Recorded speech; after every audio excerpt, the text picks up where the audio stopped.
upstairs, and we do apologize. Hold it off a little bit on getting down here. We would now like to recall the meeting to order. And we'd like to start the Pledge of Allegiance, and Dr. Bohr would lead us to the Pledge of Allegiance. Pledge allegiance to the flag of the United States of America and to the republic for which it stands, one nation, under God, indivisible, with liberty and justice for all. Okay, thank you, Greg. Thank you. Okay. Okay, we'd now like to get a motion for the minutes of the reorganization meeting of July 12th, 2016. Second. Okay, all in favor? Aye. Aye. Opposed? No abstentions? Okay. These are these.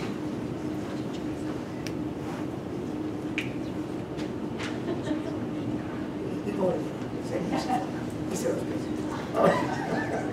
Minutes of the regular meeting of July 12th, 2016. Chair would accept a motion to accept. Second. Three, all in favor? Aye. Opposed? Abstentions? Okay, superintendent's comments. Dr. Adams, anything? Yes, we have a fine young man here that we'd like to recognize, Patrick Orion Narcy. And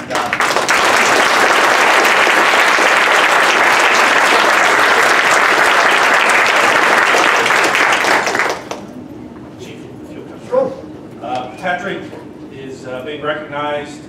He designed and built a 4x8 walk-in lean-to shed to provide additional dry and secure storage space for garden supplies. This was done at the Garden of Hope at Good Samaritan Hospital. He also constructed a planter bed to help beautify the area. And Patrick contributed 110 hours to this project. And through his leadership, he was able to marshal the support of 40 volunteers who then contributed an additional 275 hours to the project. And so it's always an honor to recognize a fine young man and ladies when we have them for their dedication to the community, their service to the community. And I think Patrick graduated this year, didn't you? Yes. I get to see Patrick every Sunday, I think. So Patrick, congratulations. Would you like to say anything about the project? You know, just touched upon the high points. You nervous?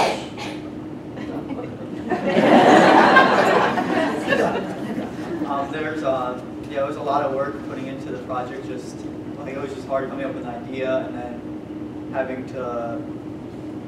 getting the project, like the drawings down and putting the approval in through all the different ranks of approvals, and then having to fundraise it, and then coming up with ways to fundraise it, and getting materials and everything. But I'm just glad to see it all paid off and see a lovely project.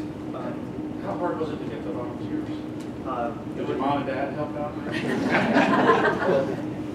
The volunteers, it wasn't really that hard because I just sent emails out to my troop, and I sent emails out to just people that I know, and also I asked my friends to come out and help.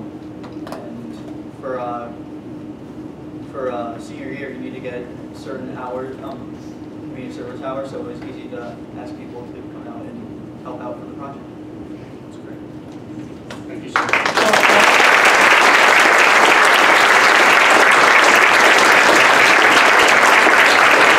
just want to congratulate Pat. I've known him for a very long time since he was a little kid. And I want to congratulate you and the Bednarski family. You've been in Suffolk a long time. You have a community-minded family, sons in the military and our fire department, and Pat's one of our lifeguards in Suffolk. So congratulations to all of you on this project.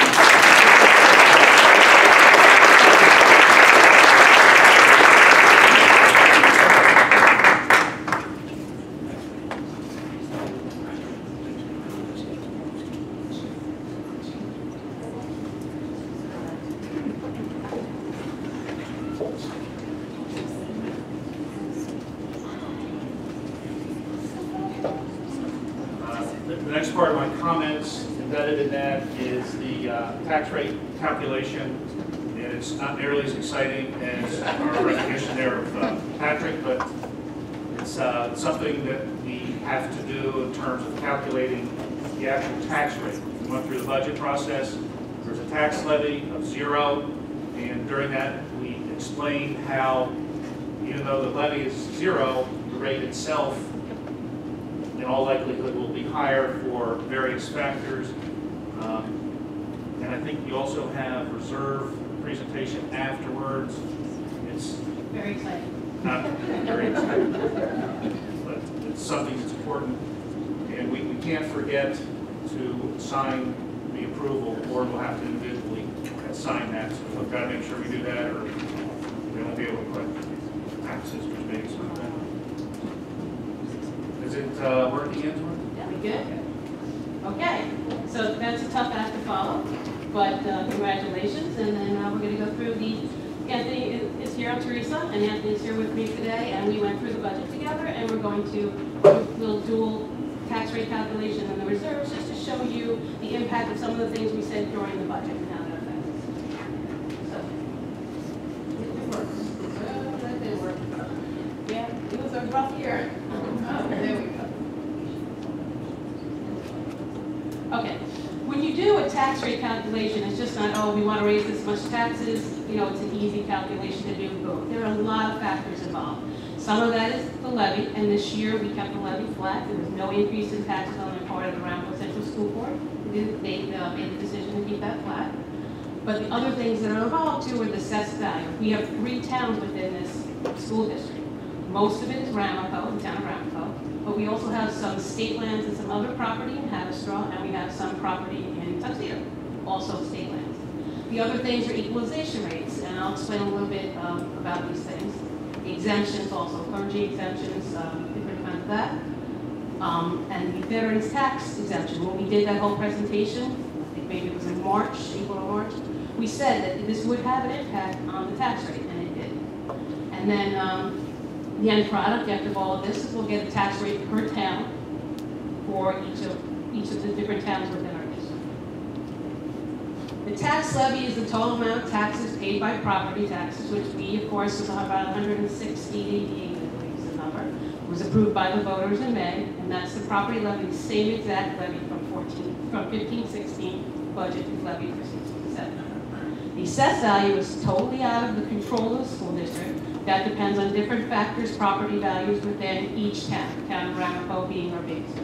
And then the veterans tax exemption, which was about $1.8 million in our total taxable value, which was actually, when I showed you the tax rate, was about 1/3 of had an influence on the rate itself, the rate increase.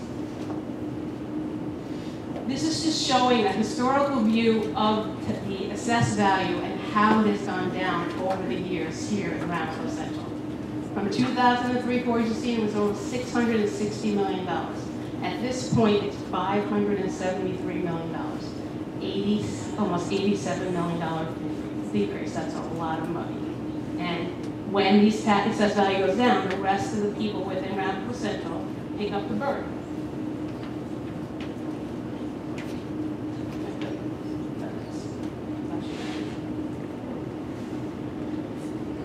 Then we calculate the tax rate as a part of 1,000 of the assessed value, and then come up with the true tax rate, which is what we use to compare from year to year. The equalization rate is every town has a different equalization rate, and that's used to bring the assessment into this true value and bring it together. So we're comparing apples and apples instead of apples and oranges. Where you're going to see like Haverstraw is greater than 100%. Years ago they had themselves assessed at 100%, but as they had growth, it's over 100% now. But it puts us all in the same level playing field. Here's the historical equalization rate. And right now, as you can see, that Haverstraw is at 103, but ours is in Ramapo Central, the town of Ramapo has gone down, Tuxedo's gone down, they've all gone down. But because our equalization rate is actually we haven't been assessed in years and years where they've looked at our rates. It really penalizes us, and we wind up taking a greater percentage of the loss than the other 2 towns. Some of the other things I mentioned is exemption for clergy and firefighters. We don't have a large exemption here, but there is some. This is the calculation. This is a simplified version of the calculation. And as you can see, The assessed value there, like Tuxedo is 6 million, Haverstraw is 111 million. But then when you use the equalization rate, it comes out that Tuxedo's over almost 37. We're under about 4 billion, and Haverstraw's 107. But the people in the town of the school district in the town of Roundabout pick up 97% of the taxes. The rest is basically state land. Now, what we were saying about the assessed value going down, and Dr. Adams was trying to allude to, there is not, does not, Novartis is not in this number. I know we've all talked about Novartis and how their taxable value is going down, but the town of Roundabout, and I verified with this the other day, they have not decreased the value of that property. So they're going to have a petition, which I'll show you later, but that's something to keep in mind here. This rate would have been higher if their assessed value had been decreased. So what we're showing you here and what we tried to say during the budget presentation is that even though we did not raise taxes 1 penny from 15-16 to 16-17, the taxpayers of Roundabout Central will pay almost 1% more in taxes. Just to show that this is by town, the rate per 1,000. So if your assessed value, the average assessed value is about $50,000, it's $180 per $1,000 assessed. Any questions?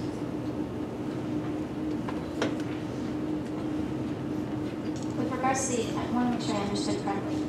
You said that the town of Ramapo has not, in the slide, has not Reassessed. been reassessed Since 1970s, right? Yes, that's what they said. Why? The town has got to agree to a town-wide reassessment, so it'll come with a cost. And normally what they say when there's a reassessment is some people's levy, some people's assessments will go up as a percentage, some will go down, and some will stay the same. And there's always a fear of winners and losers on a reassessment. And plus it comes with a big cost. The town would have to bear a cost to do a reassessment. They do small portions, because I've had people say, oh, my taxes went down, and I didn't fill out a small claim or whatever. And sometimes they do reassess certain portions, but very small. And I don't know how long you've been in the county. I know many of you have been here a long time. Years ago, they were going to do everybody at 100%. And that got all messed up, and we never got there. Because, I mean, when I called the state, because I was trying to get the finalized numbers for the equalization rate, which they're not for the town of Roundabout, which we weren't going to have till next week, they were shocked that this equalization rate is that they're like, you have not been reassessed in years and years. They were just very, very surprised by that. So Teresa, you just brought up what prompts them to do certain areas. Because I was one of those people last year that I got a happy check in the mail for a reassessment, and I'm like, oh my God, I didn't ask for a reassessment. Like, I'm thinking, you know. So what prompts that? And you know, it wasn't even the whole community, because I know people that live close to me that didn't get the same. So right. I mean, I would be trying to look into it. Unfortunately, as you know, there's been a change in yeah, it's just personnel there. But yes, I've heard that over the years that people come to me and say, why do my taxes go down? I have no idea. Is that something we should be pushing for as good to the town? Is that something that it would benefit the schools? Really, that's something. It would benefit our taxpayers as a percentage with it, and that's because of that 1,000. And you know, of course, East Roundabout is in the same boat. I'm sure they have Clarkstown and other towns as well. was the disproportionate that it's at now. We should look into it to give you a formal recommendation, but it also would open up some avenues to look at homestead, non-homestead tax rates, where you would actually be able to have different tax rates for businesses versus homeowners. You can only do that after you reassess. So there are some things that we are precluded from even broaching because our assessment has not been done for so long. But I think we really want to do a thorough analysis before we came to a recommendation, even for a position. I appreciate that. I mean, you probably see that, like, Clarkstown has that. I'm sure you're Yes. used to it. They have a homestead, non-homestead businesses to get a different percentage tax rate. For the benefit of the homeowners. It's worth looking into regardless to see what you see. Is there some sort of mandate that requires that it's done every, because it seems enormous that it hasn't been since 1970. Yeah, no, there is not. Obviously, they were affected by it. And obviously, as homes change hands, oftentimes that leads to that property being not under assessment. But if that property has been in the same owner's hands for that long, there's a good chance their assessment is at the same dollar amount. And basically, when you see the equalization rate is 13%, they're saying your assessment is about 13% of its full value. So, and as a percentage, when it goes from 14 to 13, that's more than 1%. You know, And it was over 14. 8% to 10% of moral wealth that's shown. So the taxes for the state lands in Tuxedo and Abbotsford actually went down, and ours went up.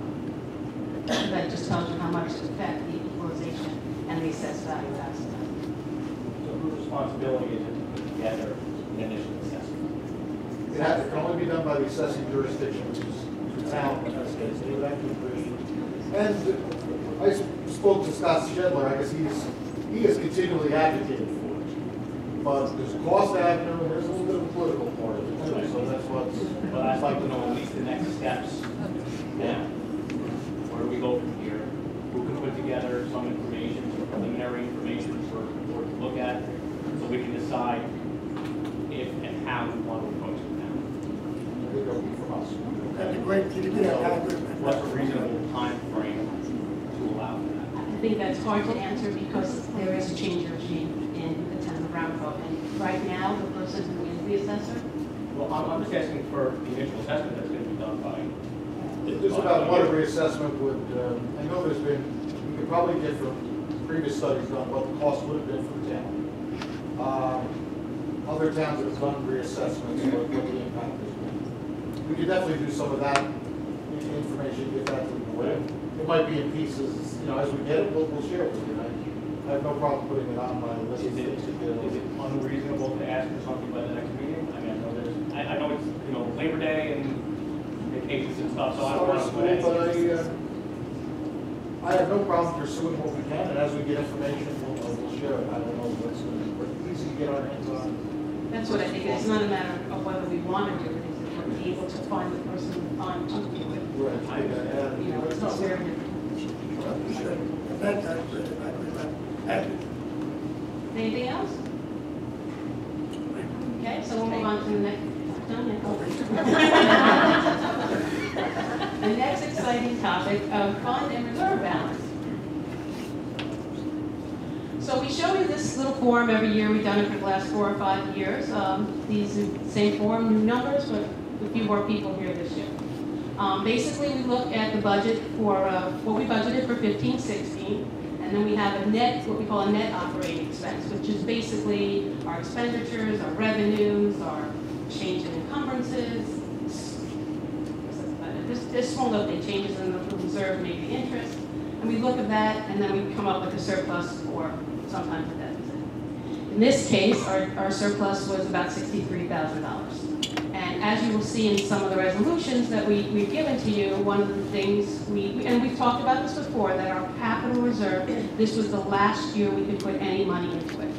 We had an $8 million reserve 10 years ago that we could build up over time, and we have. And what is left to put into that is about $160,000. So today, we put in the building aid, which we have every year, and we're recommending that you take that basically $63,000 and put it into the reserve. Additionally, something to think about going forward, and I know it's not budget time, but for us, budgets start almost when budgets end. We've got to think about setting up a new capital reserve. It really has worked for us. We don't have to stress like we were able to. Oh, that's what I want to mention too, I'm sorry. The 2855 looks like a large balance, but that is without the field money coming out of that, because that really was voted on in 15-16, but it's a 16-17 project, which we started in July.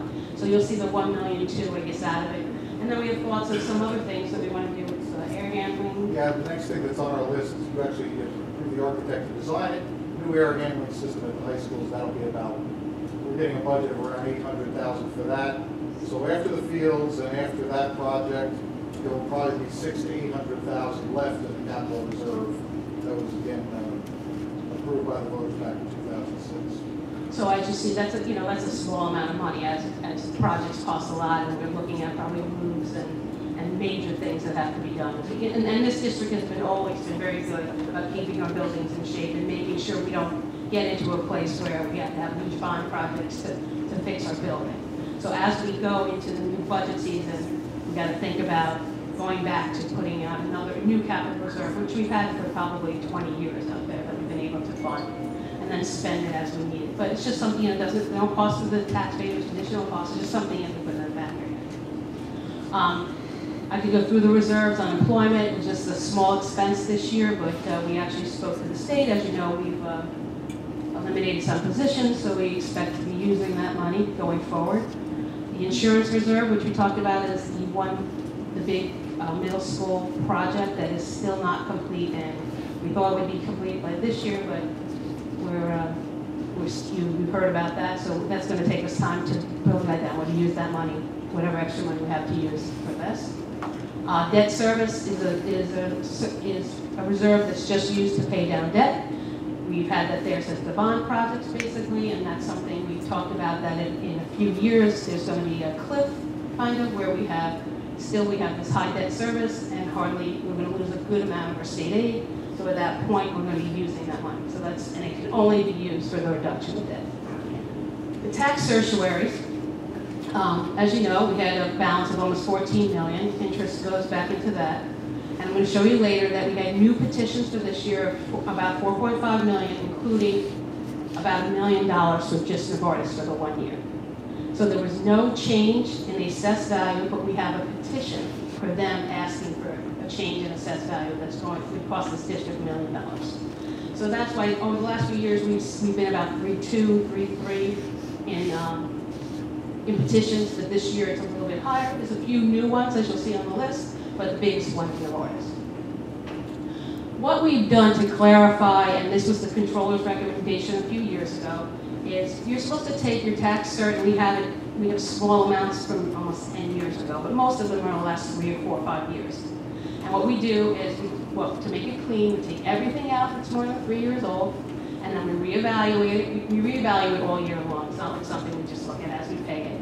And then what is still open, an open petition, we put back into the system. So at the end of this year, we took out the $6,045,000 approximately. That would be that are 3 years old. We brought them back, we evaluated them, transferred them into the fund balance. That's one of the reserve transfers that you have, and that's the controller's recommendation. And then the other recommendation is to put back what was not expended or used in 2015-16. So it was $6 million out, about $5 million won back in. So the difference, about $1 million, it was either expense or we did not use it for the tax certs that we set aside. Okay? And additionally, the petitions for this year, which actually still they're ever growing, so we will be close to the 100%, but we will not be at the 100%, is 4.5 million, again, including that Novartis. So we're recommending all that for this year. And to show you in a little bit of a summary, 575 is still the unrestricted reserve. 14-15 and prior is the 9,000,009. That's the amount we're asking you to take out. And then restricted for 15-16 is 2,000,008. It was about 3,000,003, I believe, last year. And the new one's 4,000,005. And that's where we're getting 17 million from. These are the tax certs as of last week, today, sorry. There's some new ones, but you're going to see a lot of the same old names. Bon Air, Novartis is new, NICOM, Rella Properties, Round Toge, Gary Goldberg, Warner Gorilla, the same ones over and over. Some get settled, and then as soon as they're settled, they're back again for the next year. So this is where I get the 4,000,005, but again, I got some delivered today. So it's a changing number till the end of the month, so we'll get more in. So, just to summarize, here is our budget for last year. 134,580 is what we're asking for, which is a 2.19% budget to budget with a 0% tax levy, which actually still increased taxes of 0.92. And remember, we all pay 1% to the town of Roundabout for the collection of taxes. So your taxes went up 0.92, about 1%, and 1% on top of that increase as well for the town of Roundabout to collect the taxes. questions. That's every year, that's not. Yes, but the addition, if your taxes go up $300, you're paying another 1% on top of that. Sorry. You know, it's not a fixed rate, and it's high. You know, I've heard other towns, they have a percentage they charge, but 1% is a lot of money. It is.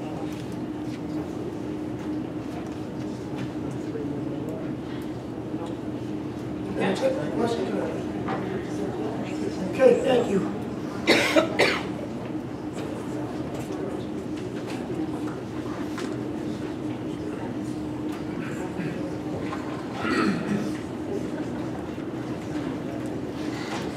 Just a reminder on that last note that Teresa said about the 1% collection fee. Ellen Gaffey had sponsored legislation this year that was put the control of that into the school district's hands instead of in the town's hands. It passed the Senate, it passed the Assembly, and the bill is waiting at the governor's desk to be signed. I believe our advocacy committee, chaired by Amani, will be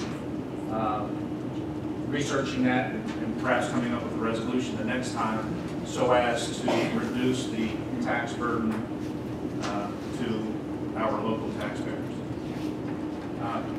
One last little point under my comments is our athletic fields are close to being done. I'll call it the field hockey field. I was over there today watching the girls play field hockey, practice field hockey. The soccer team was getting ready to get on there. Talking to the kids and the coaches, they love the field. It's, I think it came out well. The stadium field, there's still some more infill that has to be done. The football coach, you're going to camp this week, though, right? So he doesn't need to get on the field yet this week. But the girls' soccer team told me that they actually have delayed some of their games that they normally play after school to play in the evening, so that they're playing in the stadium. Also, so parents can come to see the games. But it was really a gratifying experience to look at the kids and how they just beamed with excitement to be on those fields, to be playing on those fields. And I've gotten so many comments about the color of the end zones. They kind of like that brightness there. So, Coach, I hope you have another great season this year. Can't wait to see you on the field. Along those lines, on the field hockey field, we did the GMAX testing this week.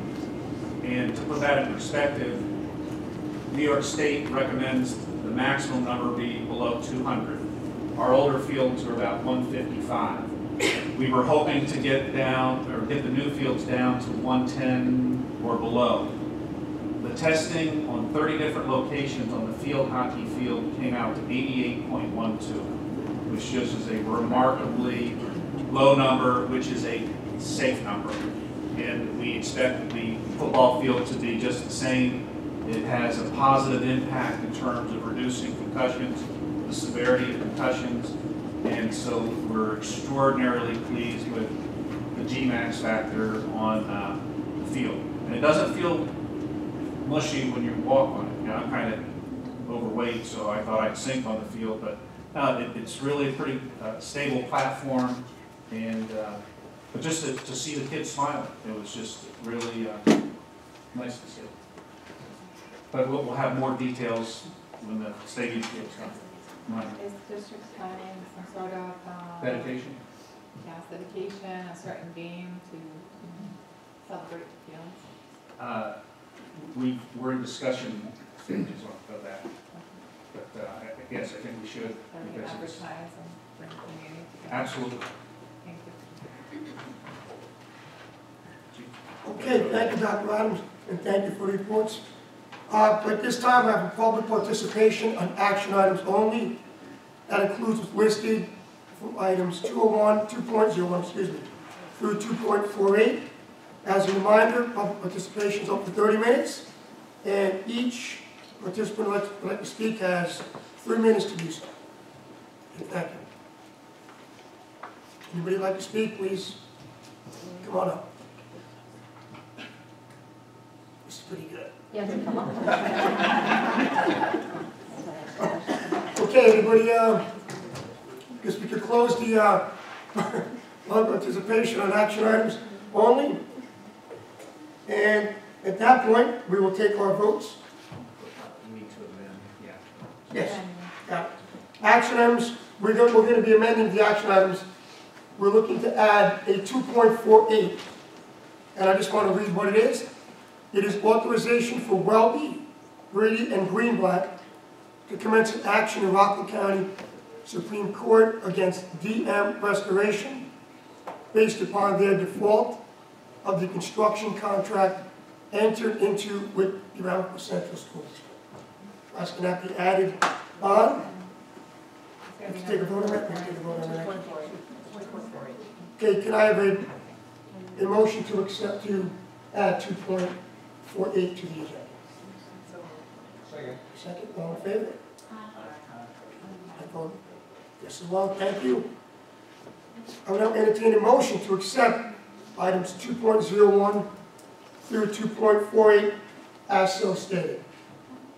We're pulling out. We need to pull. Right, we're gonna, that's what, right. First read off, we're gonna, what numbers you guys looking to pull? So, we need to pull 2.07. Okay. Aftercare. Got it? We need 2.21, 2.21 was. right? We're on that one. The one was the 8130, right? That's 7? Can you scroll down? Oh, 2.21 was Aftercare. Right. 2.07 is 8130.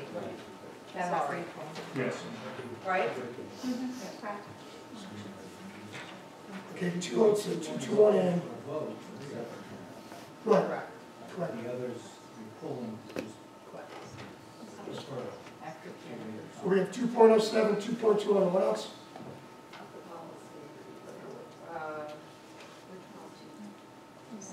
For the first reading, that was just discussion though. That's information. Yep, so those are the only two we were. Those are the other two, you guys okay with that? All right, so I guess I would entertain a motion to accept 2.01 through 2.48 with the exception of 2.07 and 2.21. So moved. Okay, second? Second. All in favor? Aye. Okay, I vote aye. Thank you. Motion passes. Now I'd like to vote on 2.07. We're going to leave that one off to the, Like I said, we're going to leave that one off. All right, 2.21, we're leaving that one off too? No, that's going to be. 21 is the one. I'll make a motion for 2.1. Thank you, Craig, second. Second. Okay, Which all- one is 2.1? 2.21. 2.21. Yes. You made a motion on the second. Correct. Yes. You good? All in favor? Aye. Aye. One abstention. One abstention. Resign gets nursing. Gotcha. Care. Okay, motion passes. Thank you. Okay, we now have administrative reports. I think we have to, correct? Okay, thank you.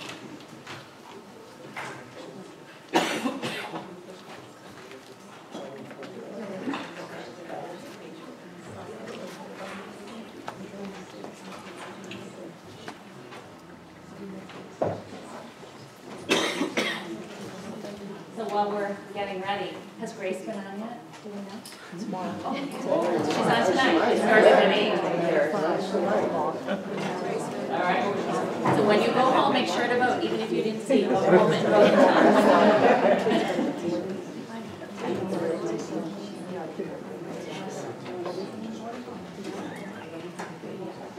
That's the PDF. I'm out. I did what I could for the first one. I'll get it.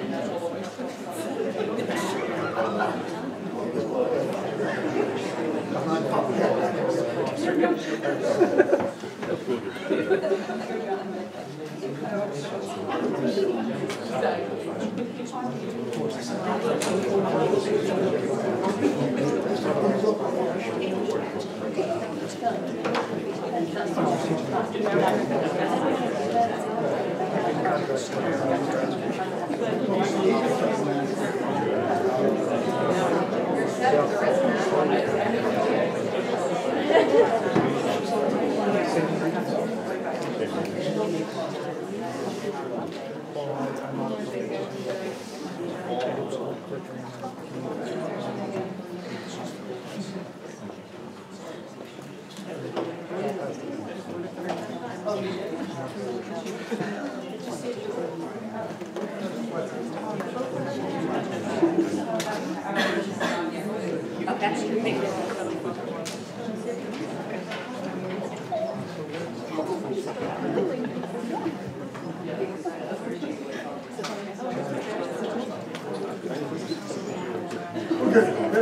right, thank you.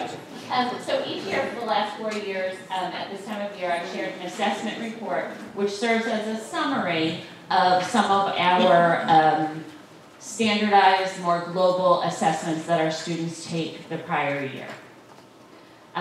This year, we're going to start off looking at AP exams. This is from the last 5 years. This is our participation and a percentage of students passing our APs. You'll notice that our overall participation was down slightly, but the percentage passing rate was the highest we've had in the last 5 years.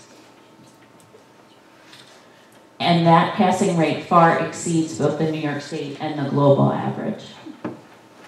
Passing on the AP is scored out of possible 5 points, and a passing score is considered a 3, 4, or 5.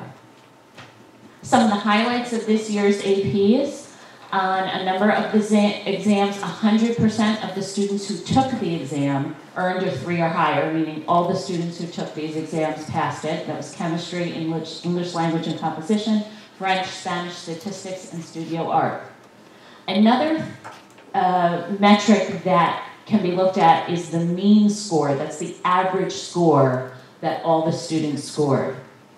So of our Suffern High School students, if we look at their average score and compare it to both the New York State and the global average, you'll see that our students' average score exceeded the average score of the state and the global area on, I think that's 18 or 19 of the exams. The ones that have asterisks, also the students this year earned the highest average score for Suffern High School students over the last 5 years.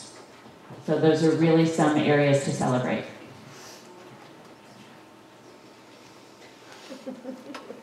A few more highlights. We did have, while overall participation was down slightly, we did have increased participation on a number of exams. There's about 9, I think, there. And about half of them had the highest participation we've had in the last 5 years. In addition, the Computer Science A exam, this year's group that took that test was the first Suffern High School class to participate in that exam, so that's very exciting as well. Just as a reminder, AP, or the College Board Advanced Placement Program, is not the only avenue our students have for earning college credit. It is one of the avenues, but in addition, we offer dual enrollment classes through a number of institutions. We have the Cambridge Pre-U program. Through STAC, we offer several classes, a number of classes offered for dual enrollment credit through SUNY Albany. RIT includes many of our Project Lead the Way classes, through Seton Hall, and through Project Advance at Syracuse, also known as SUPA.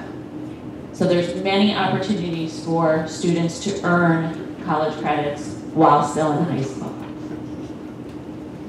And you can see just from the courses that are offered, I mean, they covered every area you can conceive of. Science, math, humanities, arts, many opportunities for our students. Next, we're going to take a look at our Regents exam data from this year. The big news, the English Regents. If you recall, this year's 11th graders took the first Common Core Regents exams. We've been working very, very hard to prepare our students for these exams. And our Suffern High School students had a 99% passing rate on this first administration of the Common Core Regents.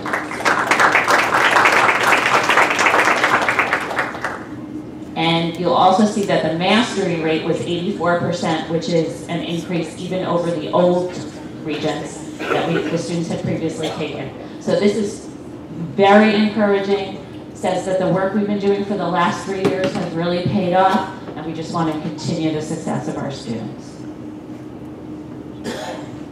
In math, we have the third year of the Common Core Algebra 1 exam. This does include, this is a combination of high school students and middle school students. We have students who take algebra regions anywhere really between 7th grade and 10th grade.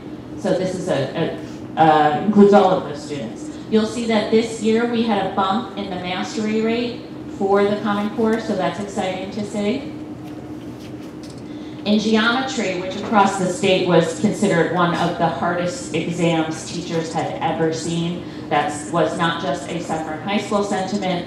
I saw it, as you recall, I used to be a math teacher. I'm still on some old listservs and stuff, and it just popped up all over the state how hard this year's Common Core geometry was.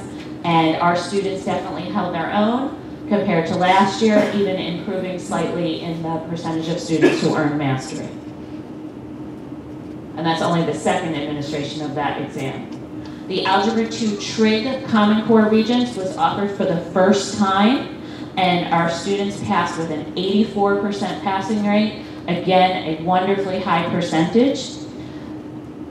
In the previous 2 years, this same group of students, if you're a parent of this group of students, you know this, but this group of students were the first students to take the algebra, they were the first students to take Common Core Geometry, and they were the first students to take Common Core Algebra 2 Trig. In both the algebra year and the geometry year, they were afforded the opportunity to take both the Common Core Regents and the old Regents and use the better score of the two. Originally this year, New York State had said that was not going to happen with Algebra 2 because the curricula are distinctly different. They are significantly different. There are major topics that are in the new one that weren't in the old one, or that were in the old one and aren't in the new one. Originally, New York State had said kids couldn't take both. New York State then backtracked on it. Our students, not surprisingly, didn't do quite as well on the old one because they weren't taught the curriculum. They were taught the curriculum for the new Regents, and in the 2 weeks in between, the teachers tried to cover as many topics as they could, but our students didn't do as well. That's fine. Students get to use the highest score of the two, and they are really distinctly different curriculum. So these are both this past year, just one exam versus the other? Yes. And this new one, though, the Common Core one, is as high a passing rate as the old Algebra 2 had in prior years. So those are the big changes. Social studies hasn't changed much. Our results haven't changed much. There's a little fluctuation year to year, here and there. Overall, our kids do very well in these regions. We did have on both social studies regions, we had 98% passing rates this year, which is fabulous, consistent with what we've done in the past. Science is also very consistent from year to year. You know, the different exams fluctuate a little bit here and there, but they are very consistent.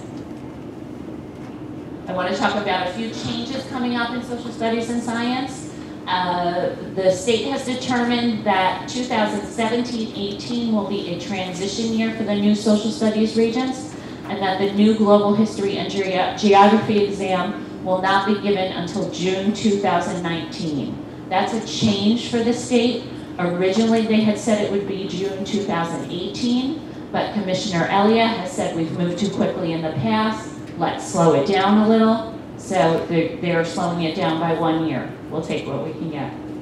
Every little bit is a help. So that means this year's 8th graders will be the first students to take the new social studies regents in 10th grade. And they have withheld the new U.S. history timeline. They have told us it's forthcoming. For science, the state has been looking at the next-gen science standards for a number of years. And we have been waiting eagerly to hear when the changes will take place. They have pushed the science changes back even further. And now they are saying that the changes to the science exams are possible in 2020, 2021 for grades 5 and 8, and the following year for the regents. These are possible changes. So those are off on the horizon a little bit.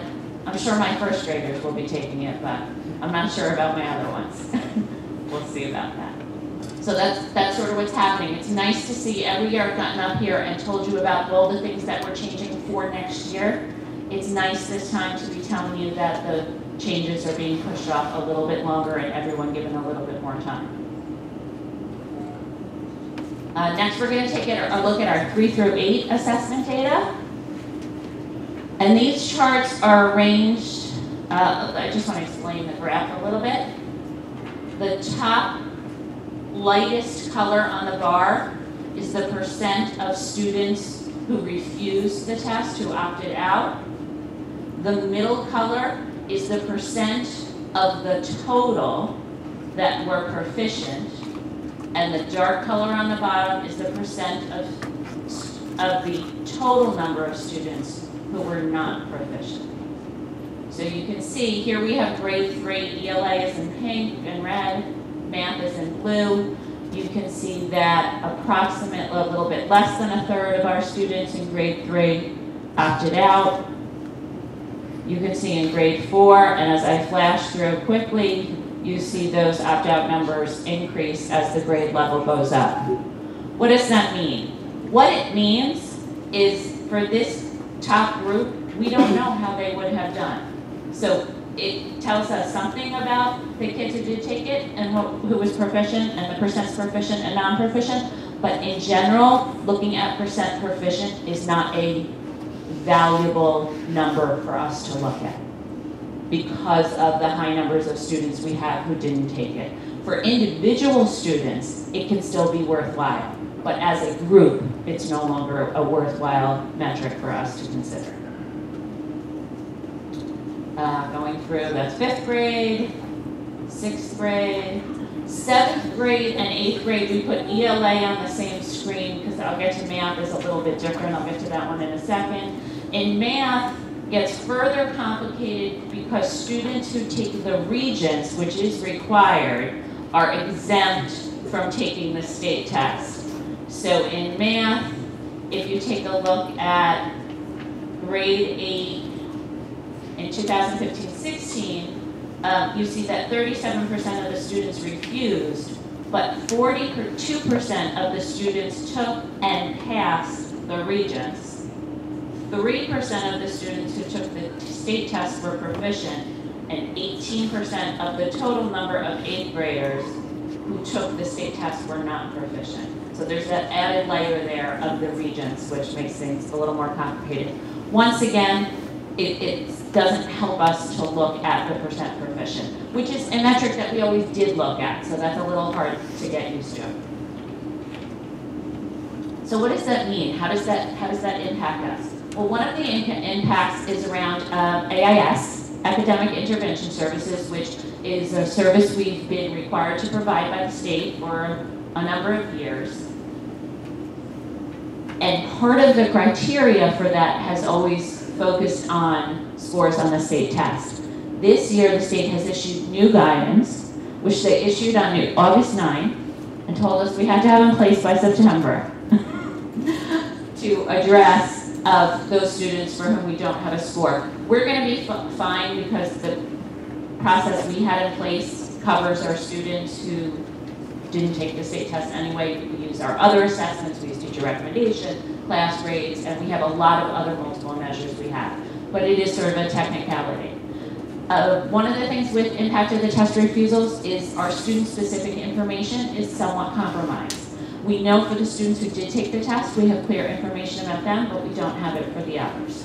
So now we have information on some students that we don't have on others.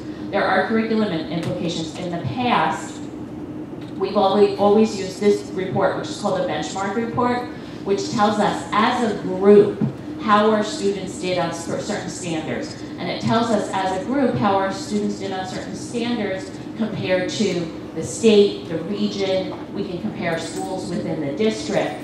That ability to do that is no longer particularly useful because of the disproportionate number of students we have who tested versus those who didn't test. So that group results from the state test becomes less valuable than it used to be. So what we need to do then is rely more on our multiple measures. Individually though, for a student we can still gather a lot of data about how a specific student, so if a teacher's going to sit down and look at his or her specific students, we can get information about what standards may have been standards of success versus standards of challenge for certain students. But as we move to our multiple measures, one of the first ones we look at is our NWEA MAP scores. And one of the reasons this is so helpful is every one of our students from 2nd through 8th grade takes this. They take it in reading and in math, and it's a measure we do have for all of our students. So that is helpful. What you see here is the last 5 years, how our students performed, how their mean score on these tests, and the green line that's on the bottom is the national norm. So what you see is that both in reading and math, our Ramapo Central students are noticeably above the national norm. The score that's being measured is a score that's generated by NWEA. It's called a RIT score, but to be honest, it has no meaning outside the context of NWEA, so it's just the score they assign. And it's meaningful within the test, but not meaningful outside the test. So that shows the trends of the last several years. One of the things we can do with NWEA is those sort of group and class level reports. After a teacher's class takes the NWEA, which our students take at both the beginning of the year and the end of the year, so it's helpful because they take it at the beginning of the year, the teacher can look in the different score bands that students score in, and the reporting gives information about what skills for students in that band need to be reinforced, what skills need to be developed, what skills students are ready to have introduced. And this is a segment of the report. In the real report, the teacher would also have the student names next to that, so the teacher would be able to see, these are my students who are working on this and are ready for this next step. These are the students who need a little more reinforcement here. So that can be very helpful to teachers. In addition, there are student level reports that provide information on student success. They indicate sometimes when there's a suggested area of focus, and they also indicate when there's a relative strength. So that's information that the teacher can gain for individual students in their class. So some of the techniques we used to use with the state test data, we can now transfer over to do that with the NWEA data. So this, once again, we have an opportunity, and particularly with this year's, with the acceptance of our APPR plan from the state, really gives us a wonderful opportunity to talk about what assessments we have in place, what information we gain from these assessments, how do we use it to inform our instruction and meet students' needs, and how can we use our time most effectively to analyze data and act on it. And then ultimately, the big question, how do we measure student achievement? How do we know where our kids are, what they know, and make sure that we continue to move them forward? I just want to leave you with this thought. Every year I leave you with this thought, and every year I look at it and I say, maybe I should take it out. And I said, no, maybe we should just keep it in. And that test scores and measures of achievement tell us where a student is, but they don't tell us where that student could end up. So we want to always keep that in mind. Question? Amani?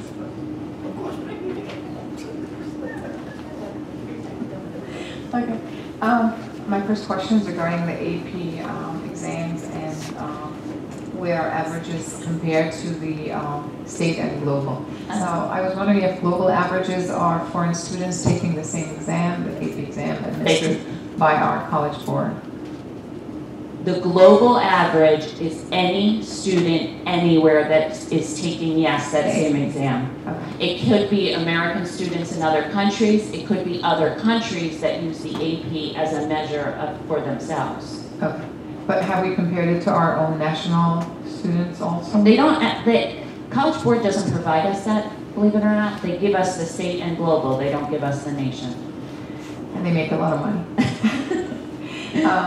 My second question is regarding the NWEA. I see that the time span is a really large number of years. Is it the same exam that's been given over this period of time? The really cool thing about the NWEA is it is an adaptive exam.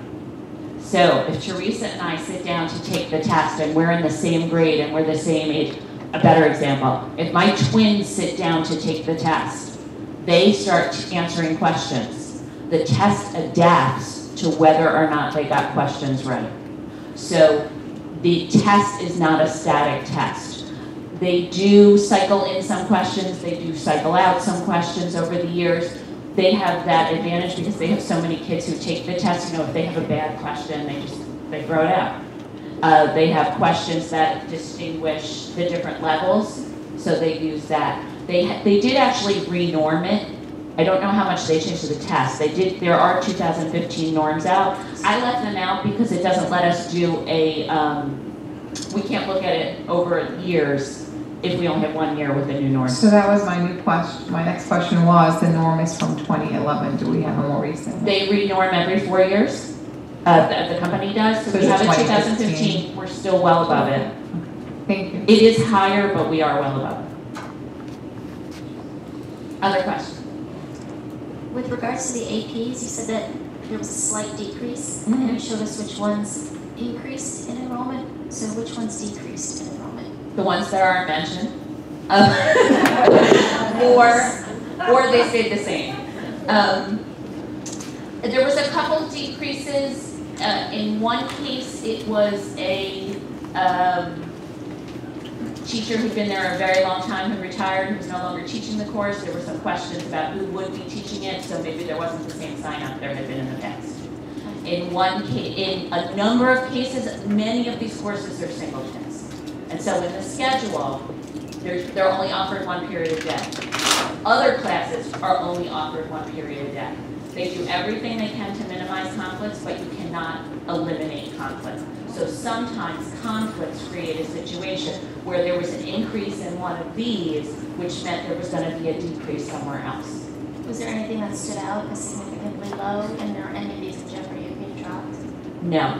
And in some cases, even like calculus AP was an increase in participation. What decreased was the number of non-AP sections of calculus that were offered.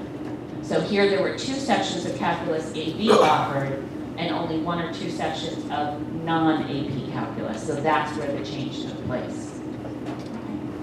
And then with regards to the NWA, kind of piggybacking on one of Aman's comments, so it's a test that began in 2011? No, it's a test that we have data for. I only went back 5 years. I didn't think it was how important it was to go back further than that. But it's a test that we've been giving consistently in this district? We have given it every spring and fall since someone who was here before me. Yes. What does it stand for? Northwest Education Association. They're based out of Portland.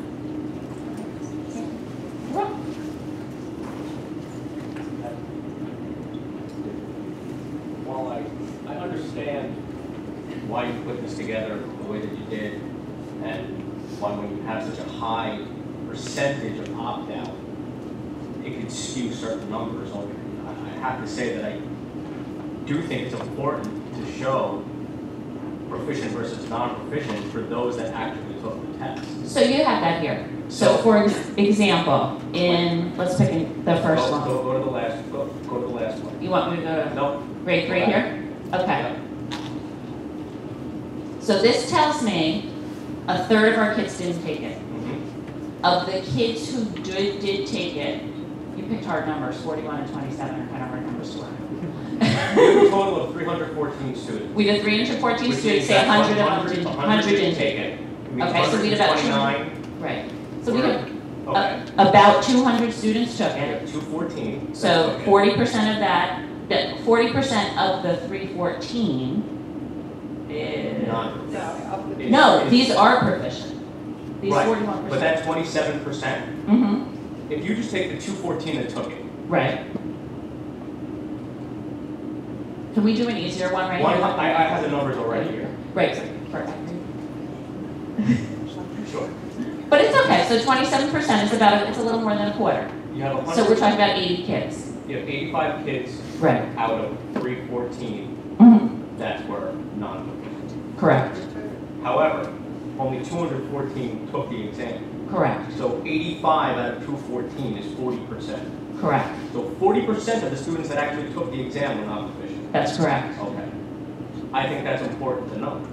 Okay. And now you know it. You figured it out. Exactly. It's a large Right. percentage. And remember, because it's the percent who took it, these 32% who didn't take it, we have no idea how they would have done. It is not, I would caution very much, it is not, I would caution making any assumptions of about how this group of students would have scored. Either way. Basically, best case scenario, if they were qualified proficient, we'd still have 1 in 5 that's not. 1 in 4, 27%, yeah. In this group, other groups are higher. Well, actually, this year they weren't. Well, this one, the math, the 8th grade math is totally skewed. Can't even really look at that one. I mean, here, if you look at grade 8 ELA, more than half the kids who took it were not proficient, but less than half the kids took it. So we're only talking about 45% of the 8th grade class took it. More than half of them didn't pass it. But again, what's the number we're talking about? The number we're talking about is, again, now we're a little bit below 80. So we're in the about 70 kids. We're not proficient. Lee, can we just also add that a lot of the kids that have been here, they're ELL learners, that after their first year here, they're taking that test. So they could be in our country or our district for 1 year and they're taking that test. You know, that skews it a lot also. I mean, that's true of some of it, and particularly in the middle school where we have the even higher opt-out rates, every kid who did take it counts as a higher percent, counts as more. Once the opt-out is this large, the numbers are really not reflective of anything, especially on this particular fact. Yes. You can't drive anything. I agree. What we can do, which I think maybe, Matt, if this is what you're getting to, what we can do is make sure we still are paying attention to these 70 or 80 students. And I can guarantee you with full certainty that our teachers are absolutely paying attention to the needs of these students. They're looking at their data, they're using that individual data forms and looking at where these students were successful, where did they struggle, and looking to help them move forward from a standards perspective. I'm not suggesting anything negative about teachers. I'm just saying that there are a lot of ways you could look at and interpret the data. Yes. And I want to make sure that we're looking at it not just in ways that could skew it to look better than perhaps it is. Okay. I would also ask that for the social studies and the science that were, The regions? yes. Mm-hmm. Do you have the number of students that took these exams? I do. I didn't put them on here. Global and US are the entire grade. So social studies is easy. This was, I don't know the number off the top of my head, I can get it for you. But it's, global is every 10th grader, US history is every 11th grader. Required for graduation. Science is a little different. I can get those numbers for you. Sometimes they have elective. Because science they can choose. There's choices. There's more choice in science. Living environment is going to be a much higher number because that's the test that our advanced 8th graders take. Earth science is a test that not everyone takes. Physics is a test physics and chemistry are tests that not everyone takes. So those numbers are, I'm going to say, more interesting than social studies.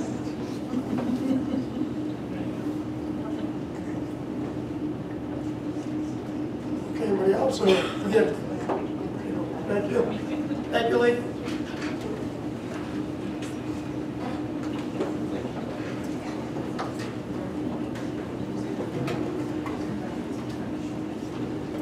Okay, Dr. Adam, we have information items next. I think information. 4.1. 4 point, yes. Weber. All right. This week we just finished day 2 out of 3 of new teacher orientation. I know some of you were able to join us for lunch today. Met our 14 new teachers to the district. I think at least one of them is here. Welcome, Rich. Thanks. So that's very exciting. They've been a wonderful group, very eager to be here.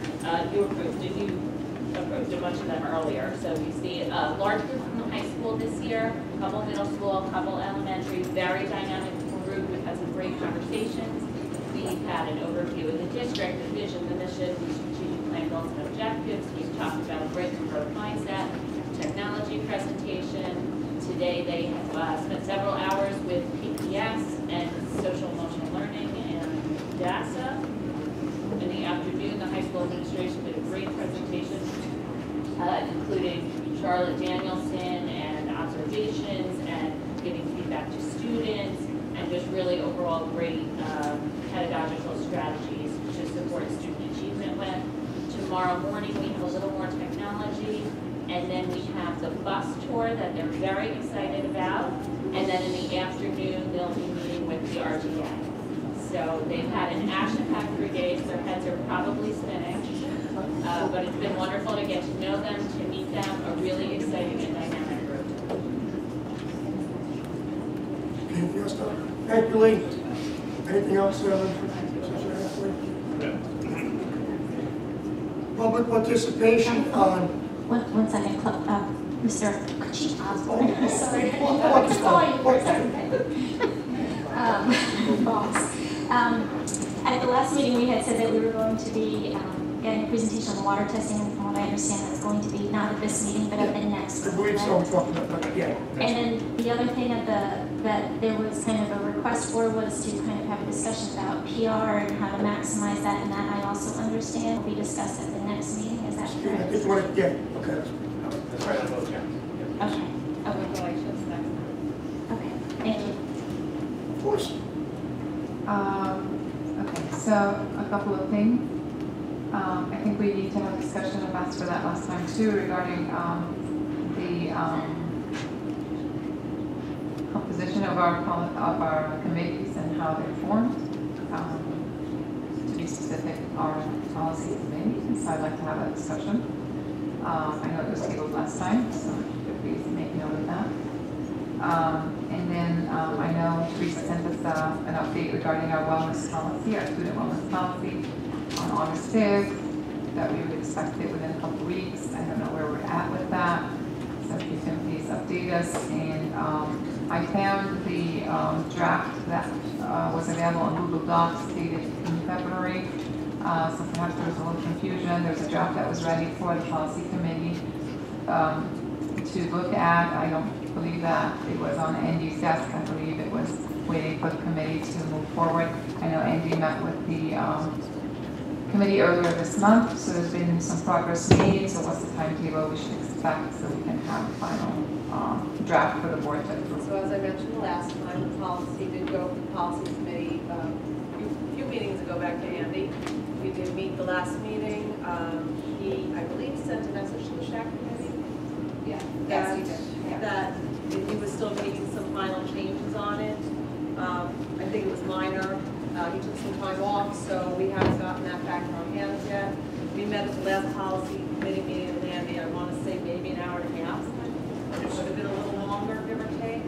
And so now we're waiting for that to get back in our hands, and if it's back in our hands, it comes to you guys for first reading.